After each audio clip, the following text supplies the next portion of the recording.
एक बहुत ही इंटरेस्टिंग हदीस है कि जब एक जंग के बाद रसूलुल्लाह सल्लल्लाहु अलैहि वसल्लम रात के टाइम अपने कैंप में बैठे हुए थे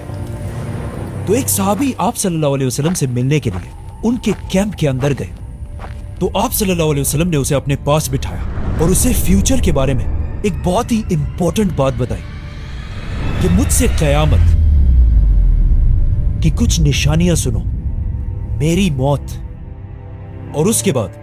यरूशलेम की फतह और फिर एक ऐसी वबा, एक ऐसी बीमारी जो तुम मुसलमानों को ग्रेट नंबर्स में मारेगी। इस हदीस के बाद ये सब कुछ एग्जैक्टली इसी तरह ही हुआ। इस हदीस के कुछ ही अरसे बाद आप सल्लल्लाहु अलैहि वसल्लम इस दुनिया से चले गए और उनकी वफात के बाद कुछ ही सालों में मुसलमानों ने उमर बिन खत्ताब की लीडरशिप में ये सारे इलाके फतह कर लिए। यरमुक और कादसिया जैसी अजीम जंगें जीतने के बाद एक तरफ मुसलमानों ने पर्शियन एम्पायर में उनके कैपिटल मदईन को फतह किया और दूसरी तरफ रोमन एम्पायर में मुसलमानों ने पैगंबरों की सिटी यरूशलेम को फतह किया, जिसे हम पूरा एक्सप्लेन कर चुके हैं। नाउ यहाँ से आगे मुसलमान रुके नहीं, बल्कि हजरत उमर के ऑर्डर्स पर मुसलमानों ने अपनी फौज को ग्रुप्स में डिवाइड किया। एक ग्रुप अबू उबैदा और खालिद बिन वलीद की लीडरशिप में ऊपर तुर्की की तरफ रवाना हुआ और दूसरा ग्रुप आमिर बिन आस की लीडरशिप में फलस्तीन के इलाके गजा को फतह करने के लिए गया। यस, वही गजा जहां पर आज खालिद बिन वलीद और अबू उबैदा फुल स्पीड आगे बढ़ रहे थे और बहुत सारी छोटी छोटी जंगों के बाद मुसलमानों ने ये सारा इलाका भी फतह कर लिया। लेकिन इन सारी जंगों में एक जंग को डिस्कस करना बहुत ही इंपॉर्टेंट है, the battle of the iron bridge, क्योंकि ये जंग बिल्कुल यरमुक और कादसिया की तरह एक बहुत बड़ी जंग होने वाली थी, क्योंकि रोमन एम्पायर हजारों की फौज लेकर इस ब्रिज के पास खड़ी थी और दरिया के दूसरी तरफ अबू उबैदा सिर्फ 15,000 की फौज के साथ खड़े थे। और अब एक बार फिर मुसलमानों और रोमन्स के दरमियान एक बहुत बड़ी जंग होने वाली थी। लेकिन एक मिनट, अगर ये इतनी एक बड़ी जंग, तो हमने आज तक इसके बारे में कुछ सुना क्यों नहीं है? क्योंकि ये जंग शुरू होने से पहले ही खत्म हो गई। जैसे ही मुसलमानों की फौज एक दूसरे के सामने आई, अचानक रोमन फौज ने देखा कि उनकी एक साइड से कुछ आवाजें आ रही हैं। जब रोमन फौज ने थोड़ा गौर से देखा तो एक दूसरी फौज फुल स्पीड इनकी तरफ बढ़ रही थी। एंड ऑफ कोर्स ये फौज कौन लीड कर रहा था? खालिद बिन वलीद। आज तक इस बात का पता नहीं चला कि खालिद बिन वलीद ने कब और कैसे इस दरिया को क्रॉस किया था, लेकिन अचानक जंग से पहले ही खालिद बिन वलीद ने वहां पहुंचकर इस रोमन फौज को क्रश कर दिया और रोमन्स एक बार फिर ये जंग छोड़कर भाग गए। और इस तरह ये इतनी बड़ी जंग शुरू होने से पहले ही खत्म हो गई। ये जंग सीरिया में मुसलमानों की आखिरी जंग थी और इस जंग के बाद मुसलमानों ने हमेशा के लिए पूरे शाम को फतह कर लिया। अब मुसलमानों की खिलाफत का कंट्रोल सीरिया, फलस्तीन, जॉर्डन और लेबनान तक फैल चुका था, जिसके बाद मुसलमानों के आर्मी चीफ अबू उबैदा यहीं पर रहे और खालिद बिन वलीद अकेले अपनी फौज के साथ पहली बार रोमन एम्पायर के मेन हेडक्वार्टर तुर्की में दाखिल हुए और बहुत तेजी से रोमन एम्पायर की कैपिटल कॉन्स्टेंटिनोपल, इस्तांबुल की तरफ बढ़ने लगे। बट वेट, अगर खालिद बिन वलीद रोमन एम्पायर के कैपिटल के इतने क्लोज पहुंच चुके थे तो फिर उन्होंने इसे फतह क्यों नहीं किया? बल्कि ये सिटी तो इससे 800 साल बाद एक दूसरे बादशाह सुल्तान मोहम्मद फातेह ने फतह की थी। क्योंकि जैसे ही खालिद बिन वलीद तुर्की में दाखिल हुए, यहाँ पर एक बहुत बड़ा मसला हुआ। हजरत उमर रज़ियल्लाहु अन्हु ने खलीफा बनते ही खालिद बिन वलीद को उनके पोस्ट आर्मी चीफ के ओहदे से हटा दिया था, लेकिन अब भी मुसलमान खालिद बिन वलीद को बाकी सारे जनरल से बहुत ज्यादा पावरफुल समझते थे, क्योंकि अब भी कुछ नए मुसलमान ये समझते थे कि आज ये खिलाफत राशिदा जहां भी है सिर्फ खालिद बिन वलीद की वजह से है। और हजरत उमर को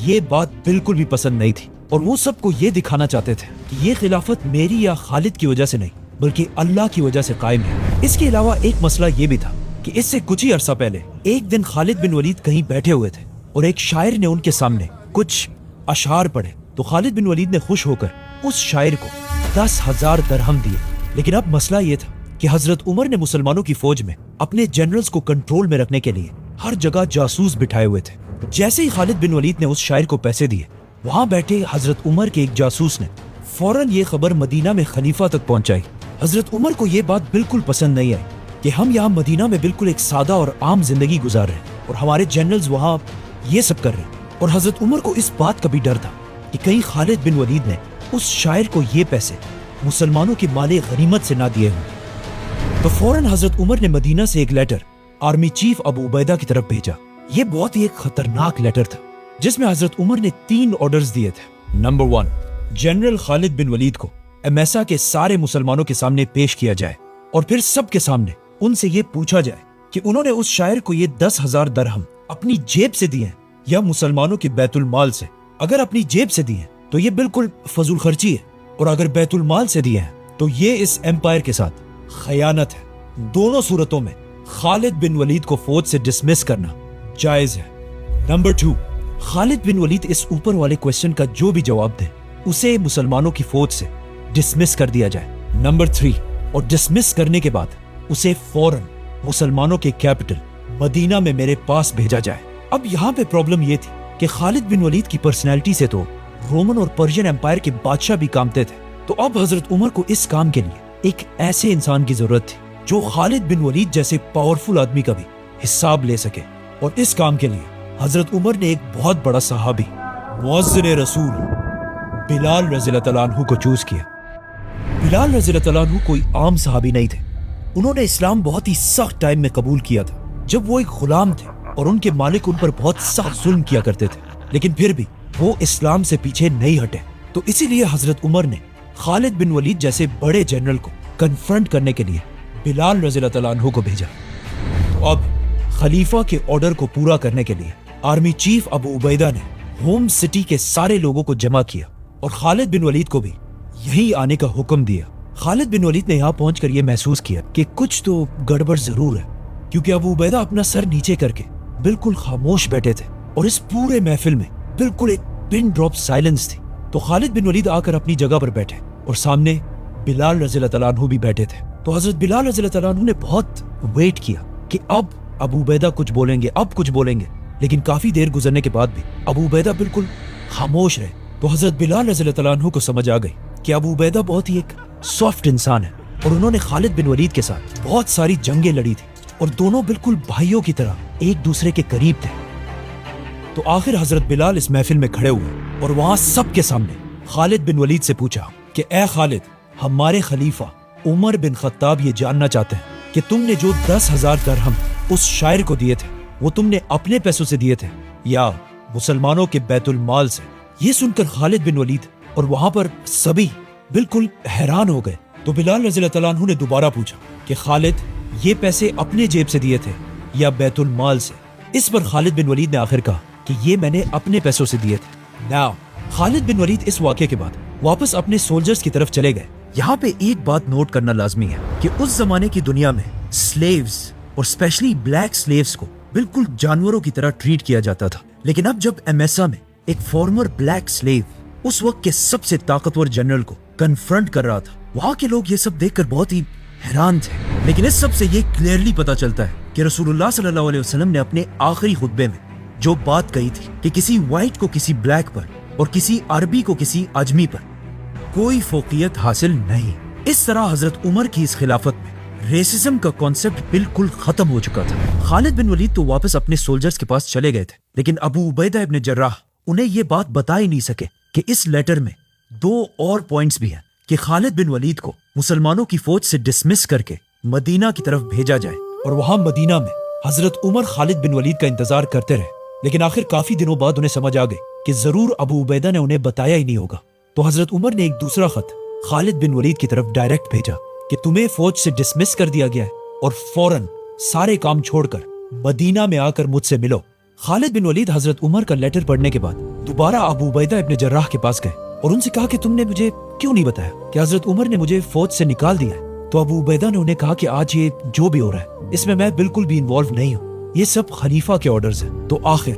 फाइनली खालिद बिन वलीद शाम में अपनी फौज को छोड़कर मदीना की तरफ रवाना हुए। लेकिन मदीना जाने से पहले खालिद बिन वलीद शाम की उन सिटीज की तरफ गए जिन्हें उन्होंने खुद फतह किया था, और खालिद बिन वलीद को देखकर उन सिटीज के लोग उनके इस्तकबाल के लिए बाहर निकले और वहां के लोगों के सामने आखिरी स्पीच करके उन्हें अलविदा कहा और फिर फाइनली मदीना पहुंचे। जैसे ही खालिद बिन वलीद मदीना पहुंचे और हजरत उमर के घर की तरफ जाने लगे تو راستے میں ہی ان کی ملاقات خلیفہ عمر سے ہوئی۔ ایک طرف دنیا کا سب سے طاقتور بادشاہ عمر بن خطاب کھڑے تھے اور دوسری طرف دنیا کے سب سے بڑے جنرل خالد بن ولید۔ تو پہلے حضرت عمر نے فرمایا کہ خالد، تم نے جو کیا ہے وہ دنیا میں آج تک کوئی بھی نہیں کر سکا، لیکن یاد رکھو جو بھی ہوتا ہے وہ صرف اللہ ہی کرتا ہے۔ یہ ان دو گریٹ پرسنالٹیز کے درمیان ایک بہت ہی فرینک ڈسکشن تھی، جس میں خالد بن ولید نے حضرت عمر سے کہا کہ آپ نے میرے ساتھ جو یہ کیا ہے اچھا نہیں کیا۔ تو حضرت عمر نے اسے کہا کہ پہلے مجھے یہ بتاؤ تمہارے پاس اتنے پیسے کہاں سے ہیں کہ تم نے ایک شاعر کو 10,000 درہم دیے؟ تو خالد بن ولید نے انہیں کہا کہ یہ تو میں نے اپنے پیسوں سے دیے۔ تو خلیفہ عمر نے حکم دیا کہ خالد بن ولید فارمر آرمی چیف کے پاس جتنا بھی مال ہے اس سب کا حساب لگایا جائے۔ جس طرح آج بھی یو ایس کانگریس امریکہ کے سب سے طاقتور لوگوں کو سامنے بٹھا کر ان سے حساب لیتی ہے، چاہے وہ کوئی بزنس مین ہو یا جنرل۔ اسی میرٹ کے سسٹم کی وجہ سے آج یو ایس ایک سپر پاور ہے، اور یہی میرٹ کا سسٹم آج سے 1400 سال پہلے خلافت راشدہ میں بھی تھا۔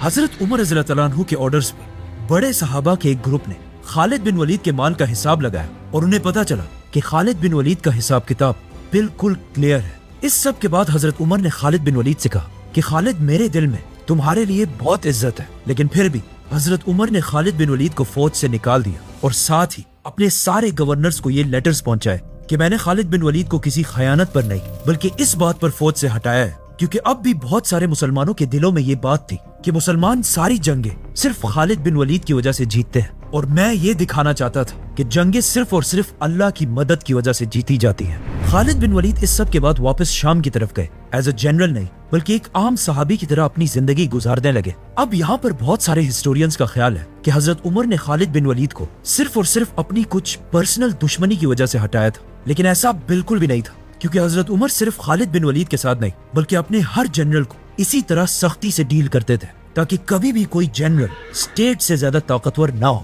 فار ایگزامپل، ایک دن حضرت عمر رضی اللہ تعالیٰ عنہ کو خبر ملی کہ پرشین امپائر میں ان کے جنرل سعد بن ابی وقاص نے اپنے ہیڈ کوارٹر کوفہ کی سٹی میں لوگوں کے شور اور رش سے بچنے کے لیے اپنے آفس اور لوگوں کے درمیان ایک دروازہ لگایا تھا، اور جب شور زیادہ بڑھ جاتا تھا تو وہ کبھی کبھی دروازہ بند کر دیا کرتے تھے، جو ایک بہت ہی نارمل بات ہے۔ لیکن جب مدینہ میں خلیفہ عمر کو اس بات کا پتہ چلا تو انہوں نے سوچا کہ یہ تو ہمارا جنرل اپنے آپ کو عوام سے اوپر سمجھ رہا ہے، تو انہیں بہت غصہ آیا، کیونکہ خلافت کا نظام یہ تھا کہ جنرلز کا دروازہ ہمیشہ عوام کے لیے کھلا رہنا چاہیے۔ تو فوراً حضرت عمر نے اگین ایک بہت بڑے صحابی کو مدینہ سے پرشین امپائر میں کوفہ کی طرف بھیجا اور اسے حکم دیا کہ جا کر جنرل سعد بن ابی وقاص کے دروازے کو پہلے نکالو، پھر اس کے ٹکڑے ٹکڑے کرو اور پھر اسے آگ لگا دو۔ اس صحابی نے جا کر ایسا ہی کیا، اور اس واقعے کے کچھ ہی عرصے بعد حضرت عمر نے سعد بن ابی وقاص کو بھی بغیر کسی وجہ کے جنرل کی پوسٹ سے ہٹا دیا، اور وجہ اگین وہی تھی کہ کوئی بھی جنرل مسلمانوں کی سٹیٹ سے پاورفل نہ ہو جائے۔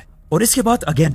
حضرت عمر نے ایک دوسرے جنرل مغیرہ بن شعبہ کی طرف بھی لیٹر بھیجا کہ تم ذرا مدینہ ہو، میرا تمہارے ساتھ ضروری کام ہے۔ ان شارٹ، حضرت عمر رضی اللہ تعالیٰ عنہ کی خلافت میں انہوں نے اپنے کسی بھی جنرل اور گورنر کو اپنی پوسٹ پر زیادہ عرصہ رہنے نہیں دیا، اور یہی حضرت عمر کی خلافت کی سب سے بڑی کوالٹی تھی۔ ناؤ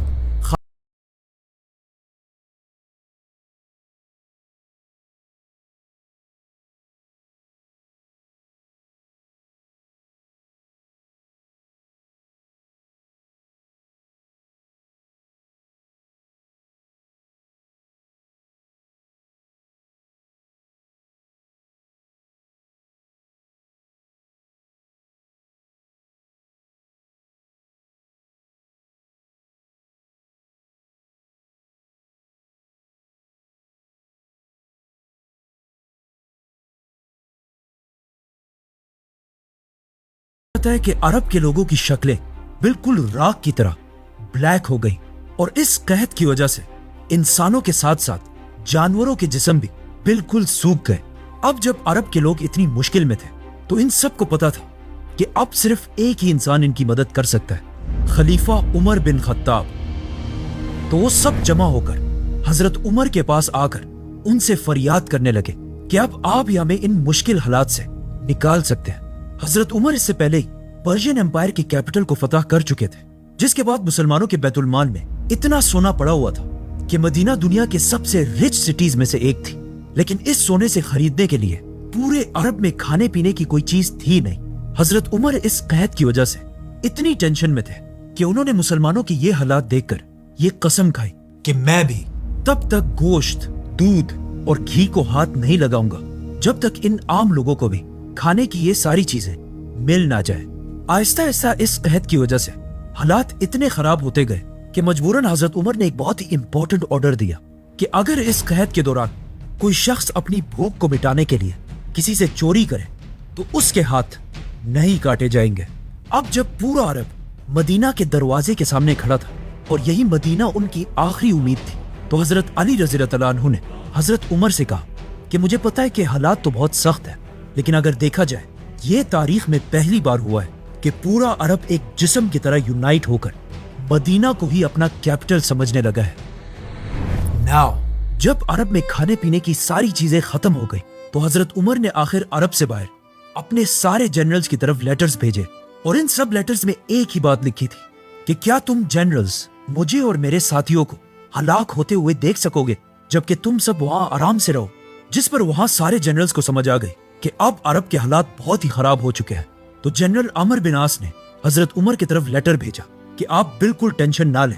ہم آپ کی طرف ایسے قافلے بھیجیں گے جن کا ایک اینڈ مدینہ میں اور دوسرا شام میں ہوگا، اور اسی کے ساتھ کھانے پینے کی چیزوں سے بھرے ہوئے ہزاروں کیملز سارے علاقوں عراق، سیریا، فلسطین سے مدینہ کی طرف روانہ ہوئے۔ اور صرف یہی نہیں، 20 بڑے بڑے جہاز سمندر کے راستے بھی فل لوڈڈ مدینہ کی طرف روانہ ہوئے۔ مدینہ میں عرب کے سارے لوگ جو بالکل بھوک کی وجہ سے خراب حالت میں بیٹھے ہوئے تھے، اچانک انہوں نے دیکھا کہ ہر طرف سے ہزاروں اونٹ کھانے پینے کی چیزیں لے کر ان کی طرف بڑھ رہی تھی، اور اس طرح عرب کے لوگوں نے پہلی بار مدینہ اور حضرت عمر کی طاقت کو اپنی آنکھوں سے دیکھا۔ اور اس واقعے کے بعد عرب نے کبھی بھی مدینہ کے سامنے کھڑے ہونے کی کوشش نہیں کی۔ ان قافلوں کے آنے کے بعد بھی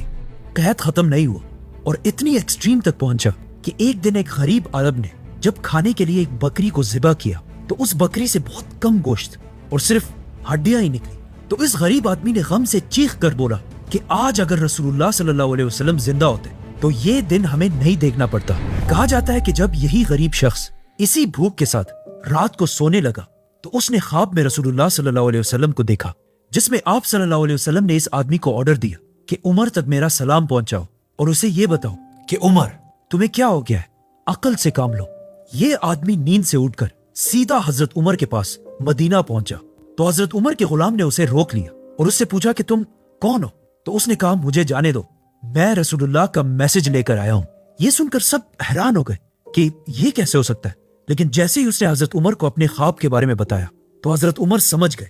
کہ آپ صلی اللہ علیہ وسلم مجھے نماز استسقاء کے بارے میں یاد دلا رہے ہیں۔ یہ وہ نماز ہے جس میں اللہ سے بارش کے لیے دعا کی جاتی ہے۔ تو اسی کے ساتھ حضرت عمر نے اپنے سارے گورنرز کو یہ آرڈرز بھیجے کہ ہم سب پوری خلافت راشدہ میں ایک ہی دن ایک ہی ٹائم پر ایک ساتھ کھڑے ہو کر یہ نماز پڑھیں گے اور اللہ سے بارش کی دعا کریں گے۔ اور جیسے ہی عرب، شام، عراق، فلسطین کے سارے لوگ نماز کے لیے کھڑے ہوئے اور اللہ سے بارش کی دعا کی تو اس کے کچھ ہی ٹائم بعد اچانک بارش شروع ہو گئی اور اس طرح آہستہ آہستہ قحط کی یہ مصیبت ختم ہو گئی۔ لیکن اب جیسے ہی قحط کا یہ مسئلہ ختم ہوا تو at the same time Syria کی جو بیماری آہستہ آہستہ پھیل رہی تھی وہ اتنی سٹرونگ ہو چکی تھی کہ سیریا کے ہر گھر میں لوگ اس بیماری سے مرنے لگے، اور آہستہ آہستہ یہ بیماری سیریا میں مسلمان آرمی کے کیمپس تک بھی پہنچی، جس سے بہت سارے مسلمان سولجرز شہید ہونے لگے۔ جب مدینہ میں حضرت عمر کو اس سب کا پتہ چلا تو انہوں نے فوراً ایک لیٹر آرمی چیف ابو عبیدہ کی طرف بھیجا اور انہیں فوراً مدینہ کی طرف آنے کا حکم دیا۔ اس لیٹر کو پڑھ کر ابو عبیدہ ابن جراح کو سمجھ آ گئی کہ حضرت عمر انہیں اس لیے بلا رہے ہیں تاکہ وہ بیماری سے انہیں بچا سکے۔ تو ابو عبیدہ نے حضرت عمر کو جواب دیا کہ میں اس مشکل ٹائم میں اپنے سولجرز کو اکیلا چھوڑ کر یہاں سے نہیں جا سکتا، اگر مجھے بھی ان کے ساتھ مرنا ہو تو میں یہی مروں گا۔ ابو عبیدہ کا یہ لیٹر جب مدینہ میں حضرت عمر تک پہنچا تو وہ اسے پڑھ کر رونے لگے۔ تو لوگوں نے پوچھا کہ کیا ہوا، کہیں ابو عبیدہ وفات تو نہیں ہو گئے؟ تو حضرت عمر نے کہا کہ نہیں، بلکہ مجھے خدشہ ہے کہ وہ فوت ہونے والے ہیں، اور ایگزیکٹلی ایسا ہی ہوا۔ آرمی چیف ابو عبیدہ کے ساتھ ساتھ मुसलमानों की फौज के 25,000 सोल्जर्स इस बीमारी से शहीद हो गए। इन 25,000 में बहुत सारे सोल्जर्स वो थे जिन्होंने यरमूक जैसी अजीम जंग जीती थी, और इन्हीं सोल्जर्स ने पहली बार इस्लाम को पूरी दुनिया में फैलाने की शुरुआत की थी। इन 25,000 सोल्जर्स का शहीद होना उस वक्त इस्लामिक एम्पायर के लिए एक बहुत बड़ा धचका था। आर्मी चीफ अबू उबैदा ने अपनी वफात से पहले मुसलमानों का नया आर्मी चीफ माज बिन जबल रज़ियल्लाहु तआला अन्हु को नॉमिनेट किया था,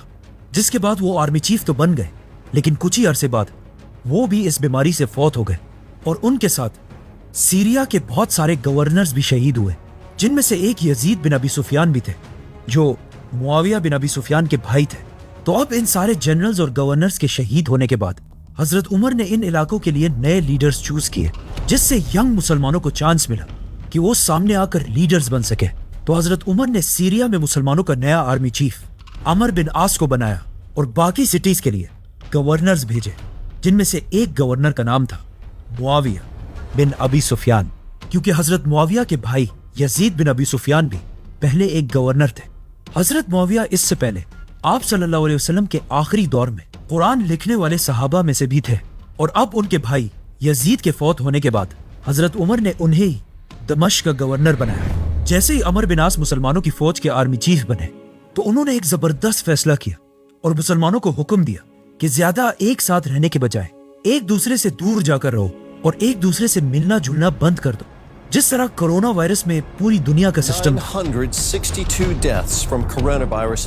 ताकि ये बीमारी खुद ब खुद खत्म हो जाए। And it worked. Aahista Aahista कुछ ही अरसे में ये बीमारी सीरिया से खत्म हो गई। अब फाइनली मुसलमानों की दोनों बड़ी मुसीबतें, कहत और बीमारी, खत्म हो चुकी थी। तो हजरत उमर हालात को कंट्रोल करने के लिए खुद सीरिया की तरफ गए, और वहां उनकी मुलाकात नए आर्मी चीफ अमर बिन आस से हुई, जिन्होंने हजरत उमर के सामने एक नया प्लान रखा कि अब जब हमारे हालात ठीक हो चुके हैं तो हमें स्लो होने के बजाय आगे बढ़ना चाहिए और एक नए इलाके की तरफ जाना चाहिए, इजिप्ट। सब्सक्राइब।